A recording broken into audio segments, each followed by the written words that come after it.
The ruthless desire লেখিকা শ্রাবণী ইয়াসমিন প্রথম খণ্ডর অন্তিম পর্ব। এডেনের পাতলা ঠোঁটের কোণে এক চিলতে শীতল হাসির রেখা ফুটে উঠল। কারেন মির্জা যে নিজের এই চাটগাইয়া বুলি দিয়ে তাকে খানিকটা ভড়কে দেওয়ার চেষ্টা করছে তা সে খুব ভালো করেই বুঝছে। ডেড কিংকে এত সহজে নড়ানো যায় না। এডেনের সেই নিরাসক্ত পাথরে ভাব দেখে কারেন মির্জা এবার নিজের সুবিন্যস্ত ভুরুজোড়া কুঁচকে খানিকটা অবাক হওয়ার ভান করে বলল, কি ব্যাপার, চাটগাইয়া ভাষা বুঝতে পারছেন না?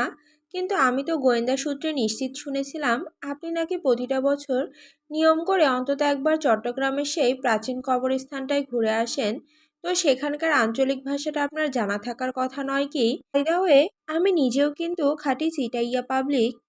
এডেন নিজের হাতে তর্জনী দিয়ে কপালে আলতো করে স্লাইড করতে করতে অত্যন্ত শান্ত ও তাচ্ছিল্য ভরা কণ্ঠে বলল, কবরস্থানে আমি যাই, তোমার তথ্য একদম সঠিক, কিন্তু সেখানে আমি ঠিক কী কারণে যাই সেই সত্যটাই তো তুমি জানো না মির্জা। শেমনি ও অফিসার আমার পেছনে এতগুলো দিন লেগেই থাকলে অথচ এই সামান্য খোঁজটুকু লাগাতে পারলে না। কথাটা শুনে কারণ মির্জা কয়েক পলকের জন্য একদম চুপ হয়ে গেল। তার ধূর্ত চোখের মণি দুটো স্থির হলো। পরক্ষণেই নিজেকে সামলে নিয়ে সে টেবিলের উপর নিজের হাত জোড়া শক্ত করে জড়ো করে সামনের দিকে ঝুঁকে বসল। তার কণ্ঠে এবার পেশাদারিত্বে চড়াসুর ফুটে উঠল। ঠিক আছে, সেসব ব্যক্তিগত আলাপ তোলা থাক, এবার সরাসরি আসল কথায় আসা যাক। ওই একটা সামান্য পেন ড্রাইভে আসলে কি এমন রাজকীয় তথ্য লুকিয়ে আছে যার জন্য একটা জলজ্যান্ত মানুষকে ওভাবে নৃশংসভাবে খুন করে রেখে এলে? এডেন নিজের এক পাশের ভ্রু আলতো করে চুলকোতে চুলকোতে অত্যন্ত নিষ্প্রিয় ভঙ্গিতে বলল, আমার অতি ব্যক্তিগত কিছু গুরুত্বপূর্ণ ডকুমেন্ট লিক হয়ে গিয়েছিল ওটাতে।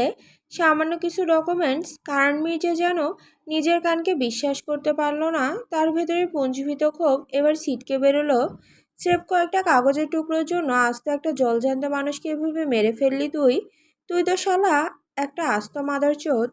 কারানের মুখ থেকে সেই শব্দটা বের হওয়া মাত্রই ঘরের নীরবতা ভেঙে এক তীব্র ঝড়ের গতিতে এগিয়ে এলো গ্যাভিন।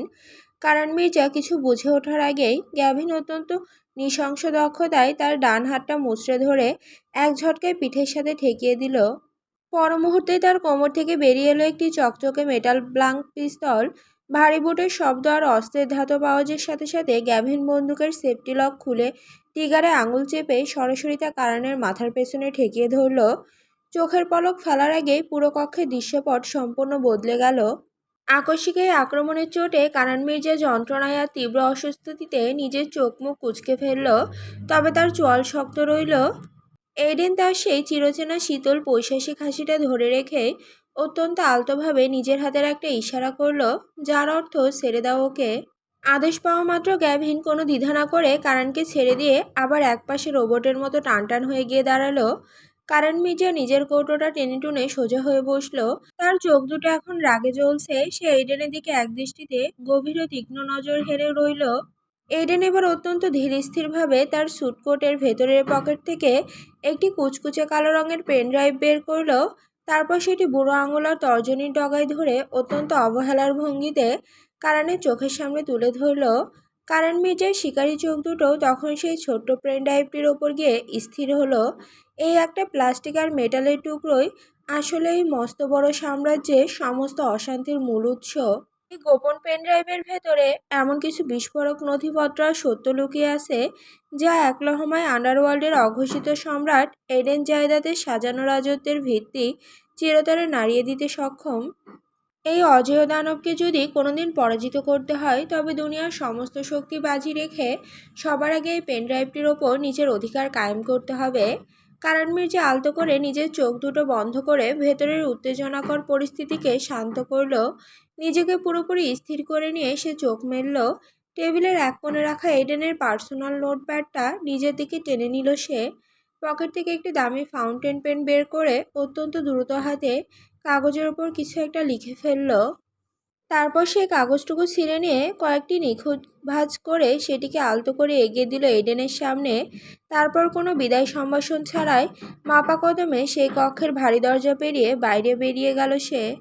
রাত তখন গভীর, বাইরের চরাচর নিঝুম নিস্পন্দন। রাজকীয় সজ্জার নরম বিছানায় অবিন্যস্ত হয়ে ঘুমিয়ে রয়েছে ছোট এক দেহ। হঠাৎ করে ঘাড়ের কাছে বরফ শীতল এক স্পর্শ লাগতেই অবশ শরীরে সামান্য নড়ে চড়ে উঠল সে। পরক্ষণেই বন্ধ চোখের পাতায় অবচেতন মনে আছড়ে পড়ল এক অতি পরিচিত তীব্র পুরুষালী সুবাস। সেই চিরচেনা পারফিউমের ঘ্রাণ নোভার ঘরের দেওয়াল ভেঙে দিল। সে পিটপিট করে চোখ মেলে তাকালো। আবছা ঘরের মায়াবী নীলচে আলো ছায় দেখা যাচ্ছে তার শরীরের ওপর ঝুঁকে আছে এক বিশাল অবয়ব। সেই ছায়া মানবের এক শক্ত মুঠোয় বন্দী নোবার রেশমি চুলের অরণ্য, যা সে নিজের নাকের খুব কাছে ধরে গভীর এক নিঃশ্বাস টানছে। এমন নিশুতি রাতে আচমকা এক ভয়াল অবয়ব দেখে নোভা আতঙ্কে বিছানা থেকে ছিটকে উঠতে চাইল। তার গলা চিরে একটা আর্তনাদ বেরিয়ে আসার আগেই সেই পুরুষটি নোভার নরম ঠোঁটের ওপর নিজের তর্জনী চেপে ধরল। ঘরের গুমোট হাওয়া কাঁপিয়ে ফিসফিস করে বলল, হুশ, ইটস মি। এডেনের সেই রাশভারী চিরচেনা কণ্ঠস্বর শুনে নোভার বুকের ভেতরের কম্পনটা কিছুটা থিতু হলো, আশ্বস্ত হলো সে। কিন্তু পরমুহূর্তেই তার অভিমানী মনের গহীনে জমে থাকা ক্ষোভগুলো আগ্নেয়গিরির মতো মাথাচাড়া দিয়ে উঠল। সে এক ঝটকায় এডেনের থেকে নিজেকে সামান্য পিছিয়ে নিয়ে ভেজা গলায় বলল, ছোবেন না আপনি আমাকে।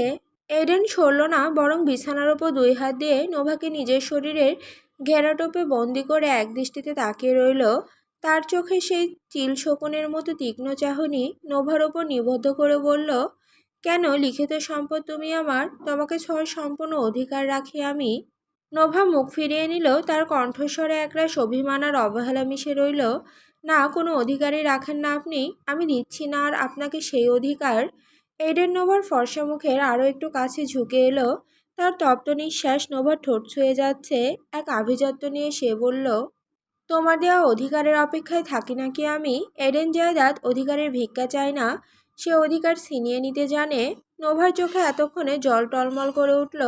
সে সেই সিক্ত চোখ জোড়া মেলে এডেনের পাথুরে চেহারার দিকে তাকিয়ে ভাঙা গলায় বলল, থাপ্পড় মেরেছেন আমাকে আপনি সকালে। এডেনের চল সামান্য আলগা হলো। সে নোভার চোখের দিকে কয়েক মুহূর্ত তাকিয়ে থেকে খুব ধীর লয়ে বলল, সরি। কতগুলো ধমকও দিয়েছেন, সরি। খুব বাজেভাবে বকেছেনও, সরি। আমি অনেক অনেক কষ্ট পেয়েছি। নোভার গলাটা কান্নায় বুঝে এলো। এডেন এবার নোভার গালে লালচে দাগটার ওপর নিজের আঙুল রাখলো। তার কণ্ঠস্বর হঠাৎ করে এক কমলতায় থমকে গেল। এর জন্য সরি, আর হবে না এমন। নোভা বিস্ফোরিত ও পরিপূর্ণ চোখ মেলে তাকালো এডেনের দিকে। এখনো তার দীর্ঘ চোখের পাতায় জল চিকচিক করছে। এইডেন নিজের চওড়া আঙুল দিয়ে নোভার চোখের নোনা জলটুকু মুছে দিয়ে আলতো করে তার গালে স্লাইড করতে লাগলো। এই আকস্মিক ও অপ্রত্যাশিত মোলায়েম ছোঁয়ায় নোভার ভিতরে সমস্ত জেদ আর বাঁধ ভেঙে গেল। সে আর নিজেকে ধরে রাখতে পারল না। এক লহমায় আছড়ে পড়ল এইডেনের সেই চওড়া অভেদ্য বক্ষপঞ্জরায়। তাকে আষ্টেপৃষ্টে জড়িয়ে ধরে তার বুকে মুখ গুজে ফুঁপিয়ে কেঁদে উঠল সে। আপনি আপনি এত নির্দয় কেন? আপনি কেন আমাকে একটু ভালোবাসেন না? ওভার এই আর্তনাদ এডেনের বুকের খাঁচায় গিয়ে আঘাত করল। সে নিজের পুরুষালী শক্ত শিরা উপশিরা জেগে ওঠা হাত দিয়ে নোভার লতানো কোমরটা শক্ত করে চেপে ধরল। এক হ্যাঁচকা টানে নোভাকে বিছানা থেকে তুলে নিজের দুপাশে পা দিয়ে নিজের কোলের উপর বসিয়ে নিল। নোভার ঘাড়ের নরম সোনালি রেশমি চুলে নিজের মুখ গুজে দিল সে। অতঃপর ফিসফিস করে উচ্চারণ করল, এত নির্দয় পাষণ্ড হওয়ার পরও এই লোকের হৃদয় জুড়ে পুরো জায়গাটা তুই একাই দখল করে বসে আছিস। নির্দয় না হয়ে দয়াবান হলে তো তোর প্রতি উন্মাদ বানিয়ে ছেড়ে দিতিস। কথাটা শেষ করে এডেন নোভার ছোট্ট মুখমণ্ডলটি নিজের বিশাল দুহাতের আজলাই তুলে নিল। তার চোখের শেষ জলের কণাটুকু নিজের ঠোঁট দিয়ে শুষে নিয়ে নোভার কাঁপতে থাকা ওষ্ঠপুটে শব্দ করে একটা গভীর চুম্বন এঁকে দিল। তার সেই ওষ্ঠ স্পর্শ ঘরটিকে এক মাতাল করা মাদকতায় ভরিয়ে তুলল। সে নোভার মুখের ইঞ্চিখানেক দূরত্বে থেকে চোখ বুজে বলল, this makes me fucking so crazy sunshine. ধীরে ধীরে তার হাতের স্পর্শ অবাধ্য ও রাশভারী হতে শুরু করলো। নোভার পরনের পাতলা পোশাকের আস্তরণ ভেদ করে সেই তপ্ত হাতের ছোঁয়া লাগতে সে লজ্জায় আর আড়ষ্টতায় কুঁকড়ে যেতে লাগলো। এডেন নোভার ক্ষুদ্র বক্ষে নিজের মুখ গুজে দিয়ে একটা দীর্ঘ নিঃশ্বাস টেনে নিল, যেন সে নোভার শরীরের প্রতিটি রেণু নিজের আত্মায় শুষে নিচ্ছে। নোভার পুরো শরীর তখন এক অজানা হাহাকারে কাঁপছে।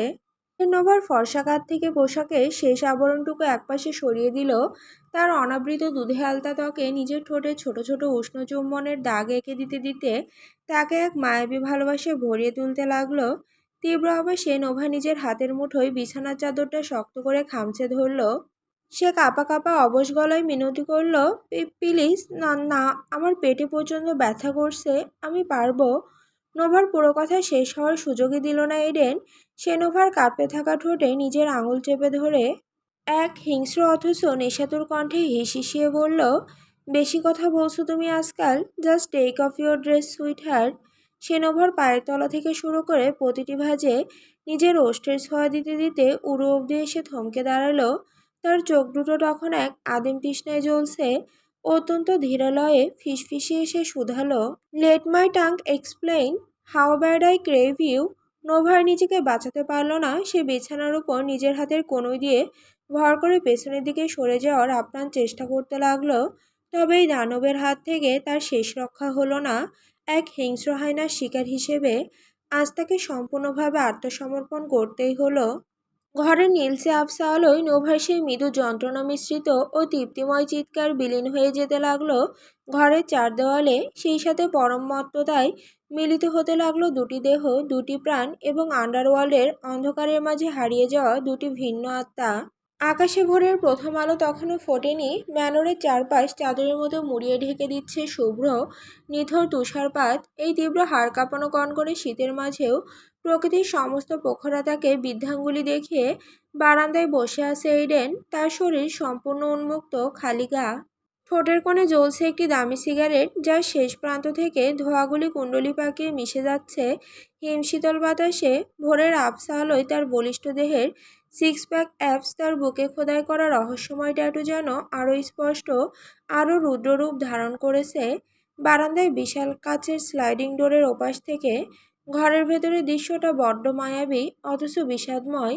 সেখানে একটা ছোট কোমল দেহ বিশাল রাজকীয় বিছানার কমফোর্টারটা শক্ত করে জড়িয়ে গুটিসুটি মেরে পড়ে আছে ক্লান্ত, অবসন্ন আর নিথর দেহে। এইডেনের ঠিক সামনেই ল্যাপটপের স্ক্রিনটা নীলচে আলো ছড়িয়ে জ্বলজ্বল করছে। অন্ধকার স্ক্রিনের ওপাশে ভেসে উঠছে আরেক পুরুষের ছায়ামূর্তি। হঠাৎ স্পিকারের ওপাশ থেকে এক রুক্ষ আদেশসূচক কণ্ঠস্বর নীরবতা চিরে ভেসে এলো, মেয়েটার সাথে ফুর্তি করা শেষ হলে এবার ওকে চিরতরে সরিয়ে ফেলো। এইডেন ঠোঁটে সিগারেটটা আঙুলের ডগায় নিয়ে আরও একবার আর চোখে কাচের ওপাশে ঘুমন্ত নোভার নিষ্পাপ মুখটার দিকে তাকালো। তার চোখে কোনো অনুশোচনা নেই, শুধু এক অদ্ভুত শূন্যতা। অপর পাশ থেকে সেই রুক্ষ কণ্ঠস্বর আবারও গর্জে উঠল, মেয়েটাকে নিজের কাছে আটকে রেখেছো কতদিন হলো, তার কোনো হিসেব আছে তোমার? আর আন্ডারওয়ার্ল্ডে তো এই গুজবও রটেছে যে তুমি নাকি মেয়েটাকে বিয়েও করেছো। তা তালাকটা দিচ্ছ কবে? এইডেন কোনো উত্তর দিল না। সে পাথরের মতো নিষ্ক্রিয় হয়ে চুপ করে বসে রইল। তার এই অতল নীরবতা যেন স্ক্রিনের ওপাশের লোকটির মস্তিষ্কে তীব্র রক্তক্ষরণ ঘটালো।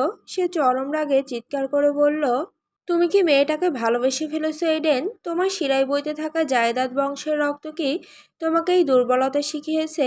ভুলে গেছো তোমার অতীত, ভুলে গেছো তোমার নিজের মা বাবার সেই নির্মম। বাকি কথাটুকু সম্পূর্ণ শেষ হওয়ার সুযোগই দিল না এইডেন।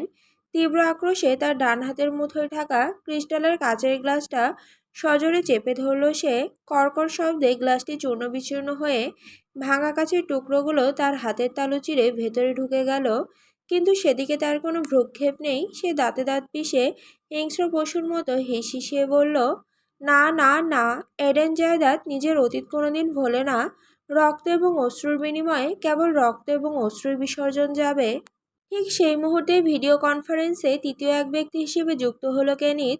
জ্ঞান ফেরার পরেই প্রথম তাকে স্ক্রিনে দেখা যাচ্ছে। এডেন নিজের রক্তমাখা হাত দিয়ে আরেকটি সিগারেট ধরালো, তারপর সেটি ঠোঁটের মাঝে চেপে ধরে শান্ত কিন্তু ধারালো গলায় বলল, কি হয়েছে কেনিথ? তোমাকে এতটা নার্ভাস লাগছে কেন? কেনিথ তার কপাল থেকে জমে থাকা বিন্দু বিন্দু শীতল ঘামটুকু একটা কাপা হাতে মুছে নিয়ে রুদ্ধশ্বাসে বলল, ও ফিরে এসেছে বস, ও চলে এসেছে। এবার ওর মূল টার্গেট তার নিজের আপন রক্তের ছোট ভাই। ও এবার আরো ভয়ঙ্কর, আরো পৈশাচিক রূপে ফিরেছে বস। শুনেও এডেনের মাঝে কোনো ভয়ের রেখা ফুটল না। সে নিজের এক পায়ের উপর আরেক পা তুলে অত্যন্ত আয়েসি ও রাজকীয় ভঙ্গিতে বসল। তার ঠোঁটের কোণে ফুটে উঠল এক পুরো বিষাক্ত হাসি। সে ধীরলয়ে বলল, গ্রেট, আমার দীর্ঘ 22 বছরের অপেক্ষার অবসান হলো তবে আজ। এই দীর্ঘ 22 বছরের প্রতিটি পলকের হিসাব নিতে ওর জ্যান্ত দেহটাকে আমি ঠিক 22টি টুকরো করব। এরপর সে কাঁচা মাংসের টুকরোগুলো আমার প্রিয় ড্রেকোকে দিয়ে খাওয়াবো। হঠাৎ করে স্ক্রিনের অপর পাশের সেই রুক্ষবৃদ্ধ লোকটির ব্যাকগ্রাউন্ড থেকে এক অদ্ভুত তীক্ষ্ণ মেয়েলি কণ্ঠস্বর ভেসে এলো, দাদু, তোমার এই বালের নাতি দেখো আমাকে পাত্তাই দিচ্ছে না। মেয়ের মুখে এমন অসভ্য গালি আর আচমকা কণ্ঠ শুনে এডেনের কান মুহূর্তেই খাড়া হয়ে গেল। তার চোখের মণি দুটো ছোট হয়ে এলো। সে অত্যন্ত ভারী ও সন্দেহভাজন কণ্ঠে জিজ্ঞেস করলো, কে আছে আর তোমার ওখানে? বৃদ্ধ লোকটি তীব্র অপ্রস্তুত হয়ে তড়িঘড়ি করে কেউ না বলে 1 সেকেন্ডের মধ্যে ভিডিও কনফারেন্স থেকে লিভ নিয়ে বেরিয়ে গেল। স্ক্রিনটা আবার অন্ধকার হয়ে গেল। কনফারেন্সে এখন শুধু এইডেন আর কেনিত যুক্ত। তবে কেনিত কেমন যেন এক অনুভূতিশূন্য সন্মোহিত চোখে স্ক্রিনের দিকে তাকিয়ে রইল। ওই অচেনা মেইলি কণ্ঠস্বরটা ক্ষণিকের জন্য হলেও তার বুকের ভেতর যেন এক মস্ত বড় হাতুড়ির আঘাত করে গেছে। একটা মেয়ে মানুষের কণ্ঠে এমন অশালীন গালি শুনতেও এতটা মোহনীয়, এতটা মাদকতাময় লাগতে পারে। কেনিতের ভেতরে সুপ্ত পুরুষটা যেন এক লহমায় জেগে উঠল। স্ক্রিনের ওপাশে সে অদৃশ্য অবাধ্য মেয়েটাকে দেখার এক তীব্র অনিয়ন্ত্রিত আকাঙ্ক্ষায় ছটফট করে উঠল তার পুরো অস্তিত্ব। আজ আকাশে সূর্যের দেখা মেলেনি, থমথমে মেঘের চাদরে ঢাকা পুরো দিগন্ত। নোভার ঘুমটাও ভাঙল বেশ বেলা করে, প্রহর গুণে। গতকাল রাতের সে আদিম নৃশংস ধকল সামলে উঠতে গিয়ে তার কোমল শরীরটা আজ বড্ড দুর্বল, বড্ড অবসন্ন হয়ে পড়েছিল। গায়ের ওপর থেকে ভারী কমফোর্টারটা আলতো করে সরিয়ে সে ধিমি পায়ে শয্যা ত্যাগ করলো। দুই চোখ কচলাতে কচলাতে ক্লান্ত পায়ে গিয়ে দাঁড়ালো ঘরের বিশাল ব্যালকনিতে। আর তখনই কাচের ওপাশে নিচের বাগানের দিকে তাকাতেই আচমকা তার চোখ দুটো আটকে গেল।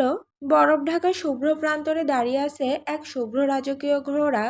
তার পিঠের নরম দীর্ঘ লোমশ কেশরগুলো হিমেল বাতাসে নুয়ে নুয়ে পড়ছে। ঘোড়াটিকে চিনতে নোভার এক পলকও সময় লাগলো না। এটি রাইলি ম্যানরের সেই বিখ্যাত পাগলা ঘোড়া। নোভার ছোট্ট নিষ্পাপ মনে এক লহমায় আনন্দের হিল্লোল বয়ে গেল। সমস্ত ক্লান্তি ভুলে সে এক ছুটে ঘর থেকে বেরিয়ে গেল নিচে যাওয়ার উদ্দেশ্যে। ঠিক সেই মুহূর্তেই নোভার ঘরে ঢুকছিল এডেন। নোভাকে ওভাবে উদ্ভ্রান্তের মতো খালি পায়ে দৌড়াতে দেখে তার ধারালো কপালে 2 স্তরের গভীর ভাঁজ পড়ল। সে নিজের গতি সচল রেখে ধীর মাপা কদমে নোভার পিছু নিল এবং বারান্দার এক অন্ধকার কোণে গিয়ে দাঁড়ালো। নিচে তখন এক গভীর আবেগঘন দৃশ্য। চারপাশে হিমেল বাতাস যেন সূচের মতো চামড়ায় বিচ্ছে, কিন্তু সেই কনকনে ঠান্ডার প্রখরতাকে বিন্দুমাত্র পরোয়া করল না নোভা। সে দিকবিদিক জ্ঞান হারিয়ে খালি পায়ে বরফ শীতল মেঠো পথ ধরে ছুটতে ছুটতে গিয়ে দাঁড়ালো সেই বিশাল ঘোড়াটার ঠিক সামনে।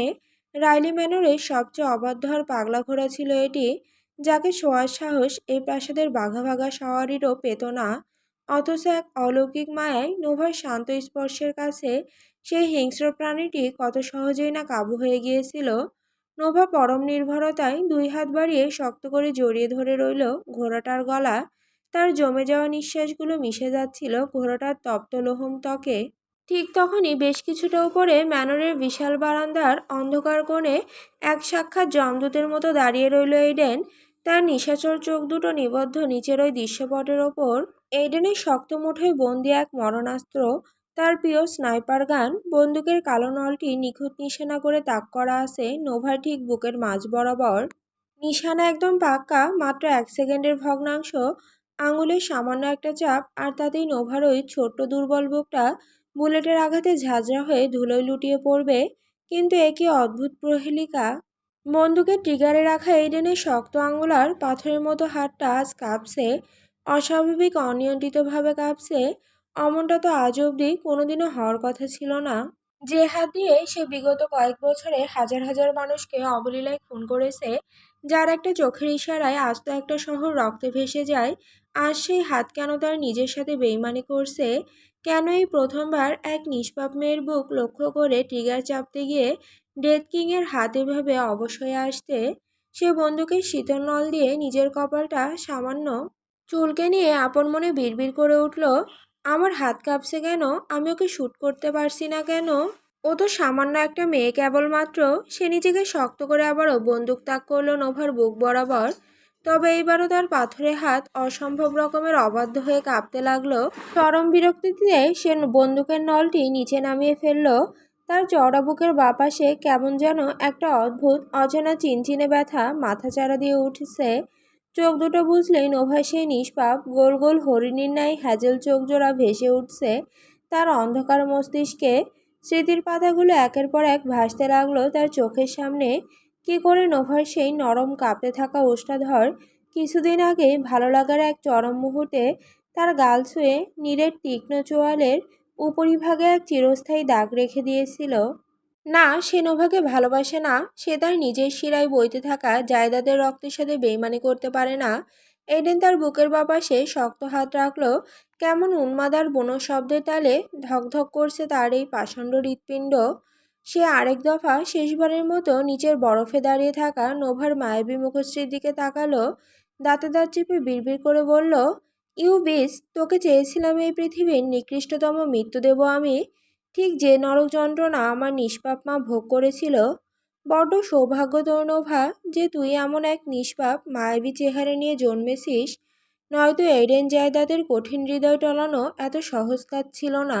কথাটা শেষ করেই সে এক ঝটকায় বারান্দা ছেড়ে নিজের ঘরের ভেতরে চলে এলো। তার চোয়াল তখন আক্রোশে কাঁপছে।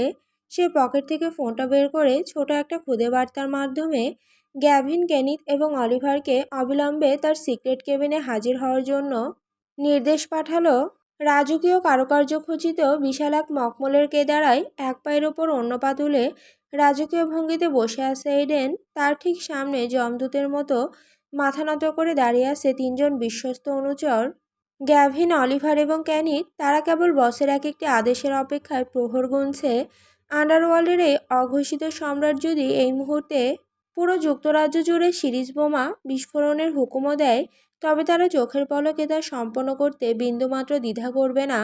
দামি গোল্ড পেপার দিয়ে মোড়ানো একটি কিউবান চুরুটে গভীর একটা টান দিল এইডেন। ঠোঁটের কোণ থেকে ফোঁস করে এক কুণ্ডলী বিষাক্ত ধোঁয়া বাতাসে উড়িয়ে দিয়ে সে পুরো কক্ষে থমথমে নীরবতা চিরে গভীর মেঘগম্ভীর ভারী কণ্ঠে বলে উঠল, চট্টগ্রামের সেই কবরের ঠিক বাম পাশে জ্যান্ত কবর দিয়ে আসবি মেয়েটাকে। অনেক হয়েছে ড্রামা, আর এক মুহূর্তের জন্য এই মেয়েকে আমার রাজত্বে সহ্য হচ্ছে না। সব সময়ের মতোই নিশ্চুপ পাথরের মতো নিষ্ক্রিয় হয়ে রইল কেনিথ। তার বজ্রে কতটা পাষণ্ড, কতটা পৈশাসিক হতে পারে তা আন্ডারওয়ার্ল্ডের এই প্রধান জল্লাদের অজানা নয়। তবে বসের এই আকস্মিক ও ভয়াবহ হুকুমে গ্যাভিন এবং অলিভারের মতো বাঘা অপরাধীদের চেহারাতেও বিস্ময় আর স্তব্ধতার রেখা স্পষ্ট ফুটে উঠল। অলিভার নিজের মনে সংশয় ধরে রাখতে না পেরে বসের মুখের উপরই সরাসরি বলে ফেলল, বস, কোন মেয়ে? আপনি কি কোনোভাবে ম্যাডাম নোভার কথা বলছেন? সেই প্রশ্নটির পূর্ণরূপ ধারণ করার আগেই এডেনের কণ্ঠের সেই কর্কশ গম্ভীর স্বর পুরো ঘর কাঁপিয়ে দিল, ইয়াপ, আনফিজা ইবনাথ নোভার কথাই বলছি। গ্যাভিন কিছু একটা বলতে গিয়ে ঠোঁটজোড়া কামড়ে চুপ করে গেল। আসলে এই পুরো মিশন, এই প্রতিশোধ তো আগে থেকে নির্ধারিত ছিল। নোভার পরিবারের সাথে জায়দাদ বংশের যে ইতিহাস, তা এই তিনজনের কারো অজানা নয়। একদিন না একদিন নোভার কপালে যে এই চরম পরিণতি নেমে আসবে তা তারা জানতো। তবুও নোভার প্রতি এক অদ্ভুত মায়ায় গ্যাভিন আবারও সাহস সঞ্চয় করে বলতে চাইল, বস। কিন্তু সেও নিজের বাক্য পূর্ণ করতে পারল না। তার আগে এইডেন কেদারা ছেড়ে সটান উঠে দাঁড়ালো। কোটের বোতামটা লাগাতে লাগাতে বরফ শীতল কণ্ঠে বলল, ও বাইরে আছে, আমি এখন ক্লাবে যাচ্ছি। সেখানে আজ এক গুরুত্বপূর্ণ মিটিং আছে আমার। আমি এসে যেন দেখি all is done, and remember it's my final word, now keep silence. কথাটা শেষ করেই সে দীর্ঘ পদক্ষেপে ঘর থেকে বেরিয়ে গেল। বসের ছায়ার মতো কেনিত কোনো বাক্য ব্যয় না করে তার পিছু নিল। ঘরে তখন কেবল একা দাঁড়িয়ে রইল অলিভার আর গ্যাভিন। তারা বিষণ্ণ চোখে একে অপরের দিকে চাওয়াচাওয়ি করল। তাদের এই অন্ধকার পেশায় মায়া বা অনুশোচনা দেখানোর কোনো পথ খোলা নেই। বসের হুকুমে এখানে শেষ কথা। হয়তো এই নির্মম পৈশাসিক মৃত্যুই ছিল ওই নিষ্পাপ মেয়েটার ভাগ্যের লিখন।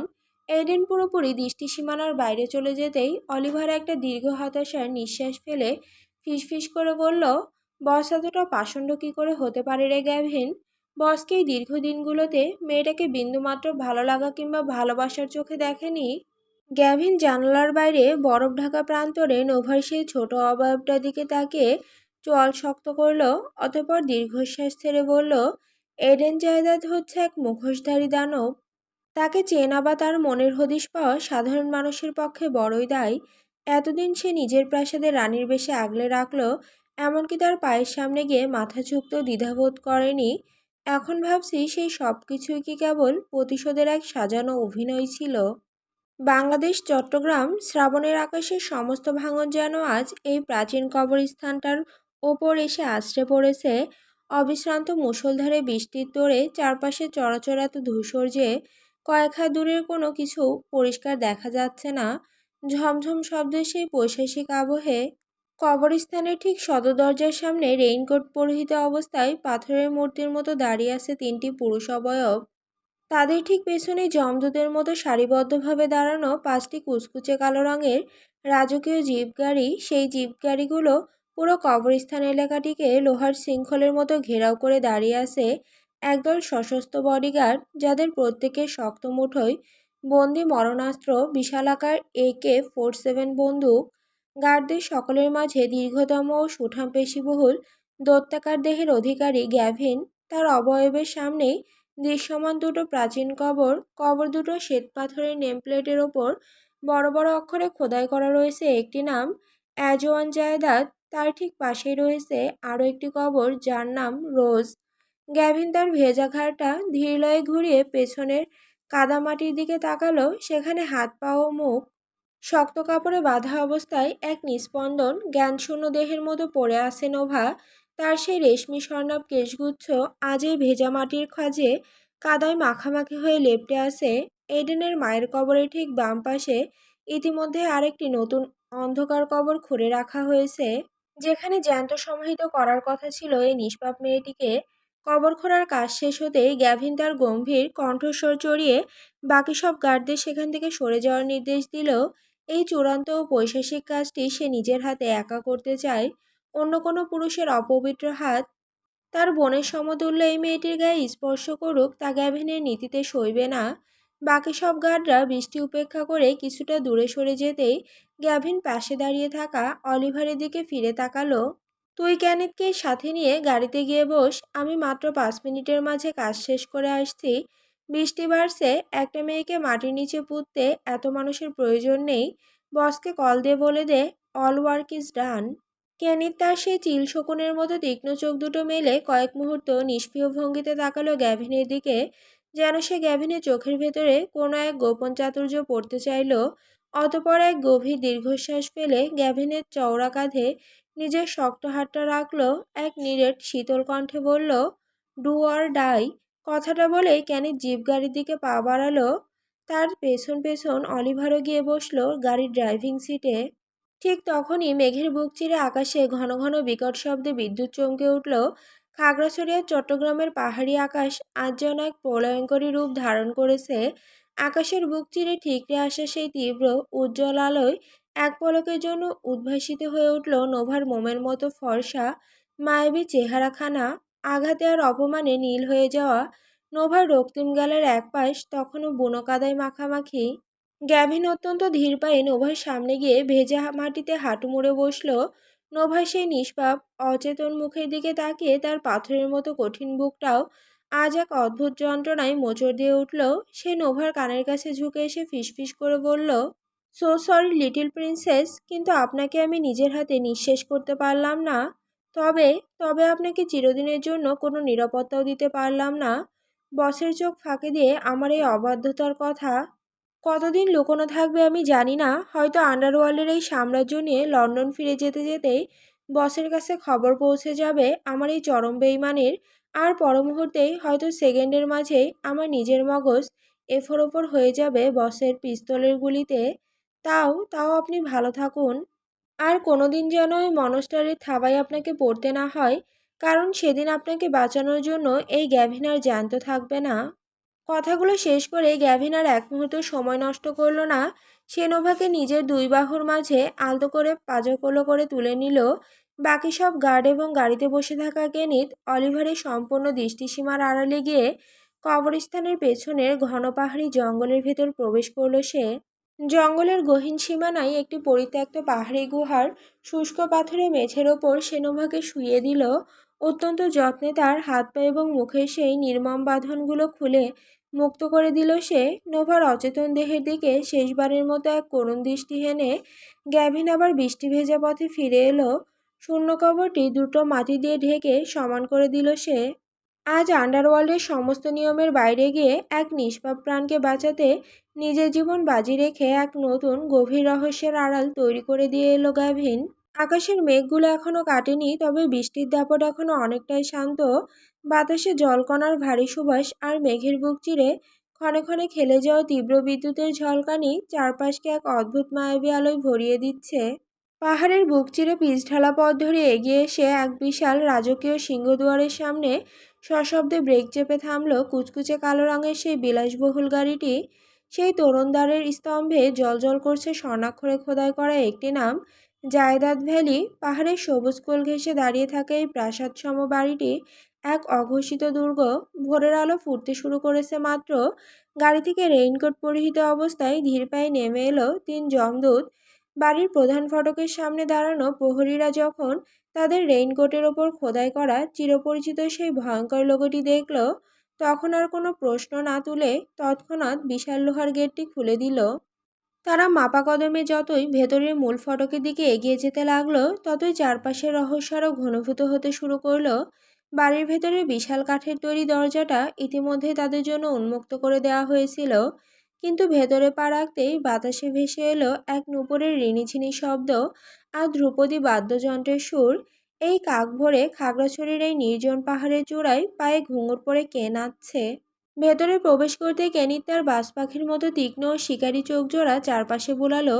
হুট করেই তার কান খাড়া হলো, দৃষ্টি গিয়ে আটকালো করিডোরের শেষ প্রান্তে থাকা একটি অর্ধগোলা সেগুন কাঠের দরজার দিকে, যেখানে চন্দন কাঠের মেঝেতে পায়ে লাল টকটকে আলতা পরিহিত এক রূপসী রমণী গানের তালে তালে নেচে চলেছে।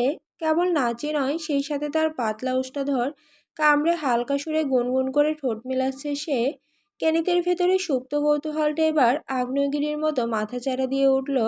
সে নিজের অজান্তেই ধীর পায়ে এগিয়ে গেল সেই কক্ষের দিকে।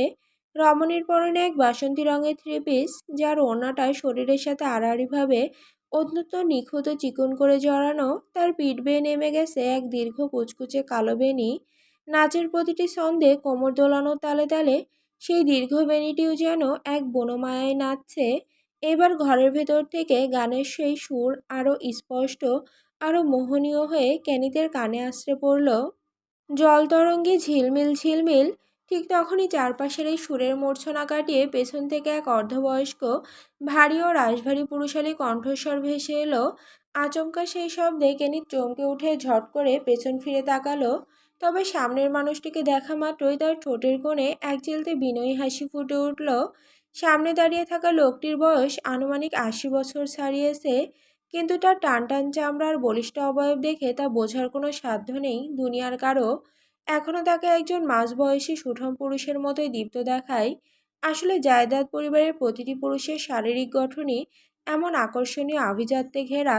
লোকটা তার তীক্ষ্ণ চোখ দুটো কেনিতের উপর নিবদ্ধ করে শান্ত অথচ গম্ভীর স্বরে বলল, ওদিকে আর পা বাড়িও না হে যুবক। যে ভেতরে নাচছে সেই বাড়ির স্রেফ কোনো মেয়ে নয়, অতিথি হয় সে।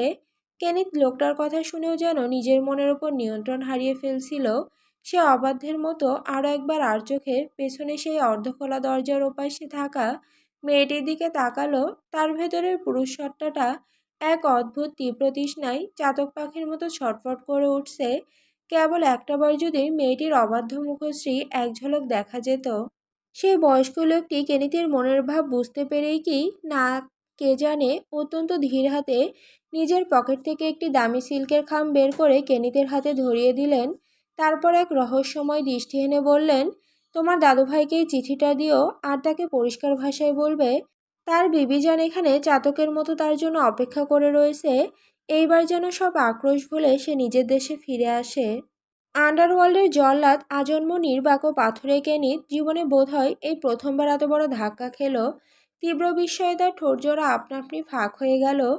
বুকের ভেতরটা যেন ওলটপালট হয়ে গেল তার। সে অবিশ্বাস্য চোখে খামটার দিকে তাকিয়ে কাঁপা কাঁপা গলায় ফিসফিস করে বলল, বিবিজান? কে বিবিজান? কার বিবিজান? বৃদ্ধ লোকটি তার পাকা দাড়িতে হাত বুলাতে বুলাতে ঠোঁটের কোণে চমৎকার এক মায়াবী হাসি ফুটিয়ে তুললেন। তিনি বললেন, আমার দাদু ভাইয়ের একমাত্র বিবিজান, ইকরা নওয়াজ। ঠিক সেই মুহূর্তেই ভেতরে সেই নিত্যরত রমণী ক্লান্ত পায়ে নাচ থামিয়ে কপাল থেকে ঘাম মুছতে মুছতে দরজার বাইরে বেরিয়ে এলো। সে দাদুকে দেখতে পেয়ে বেশ চড়া সুরে চেঁচিয়ে বলে উঠল, দাদু, তুমি এখানে দাঁড়িয়ে আসো আর আমি তোমাকে পুরো বাড়ি জুড়ে খুঁজে বেড়াচ্ছি। তোমাকে ইকরা। কিন্তু তার মুখের পুরো কথাটি শেষ হওয়ার আগেই তার চোখ গেল দাদুর পাশে দাঁড়িয়ে থাকা এক দীর্ঘকায় অতি সুদর্শন ও বিদেশি গড়নের পুরুষটির দিকে। কেনিতে সেই চিল শকুনের মতো ধারালো চোখের মণি দুটো যখন সরাসরি মেয়েটির চোখের ওপর আছড়ে পড়ল, মুহূর্তের মধ্যে মেয়েটির কণ্ঠ রোধ হয়ে গেল। এক অজানা আড়ষ্ট তার লজ্জায় সে স্তব্ধ হয়ে নিজের দৃষ্টি মাটির দিকে ফিরিয়ে নিল। অপরদিকে সেই ল্যাপটপের ভিডিও কনফারেন্সে শোনা সেই চিরপরিচিত তীক্ষ্ণ ও মোহনীয় মেয়েলি কণ্ঠস্বর আজ সামনাসামনি শুনে কেনিতের বুকের ভেতরে সমস্ত কলকব্জা আর হৃদস্পন্দন যেন এক লহমায় স্তব্ধ হয়ে গেল। তার পুরো অস্তিত্ব অবশ হয়ে রইল কেবল সেই নারীর মায়াবী মুখাবয়বের পানে তাকিয়ে। এই তো সেই অবাধ্য মেয়ে যার কণ্ঠ তাকে সারা রাত ঘুমাতে দেয়নি। রমণী আর এক মুহূর্ত সেখানে দাঁড়ালো না। নিজের অপ্রস্তুত ভাবটা ঢাকতে সে এক দৌড়ে রাজকীয় সিঁড়ি বেয়ে দোতলার অন্ধকার করিডোরে চলে গেল। তার সেই ঝড়ের গতির সাথে তাল মিলিয়ে পায়ের ঘুঙুরগুলোও রিনিঝিনি শব্দে চারপাশ কাঁপিয়ে তুলল। আর তার সেই দীর্ঘ রেশমি বেনিটি পিঠের ওপর ডানা ঝাপটাতে লাগলো। কেনিত পলকহীন চোখে সিঁড়ির দিকে তাকিয়ে রইল যতক্ষণ না সেই দুলতে থাকা বেনিটি তার দৃষ্টিসীমানার আড়ালে চলে গেল।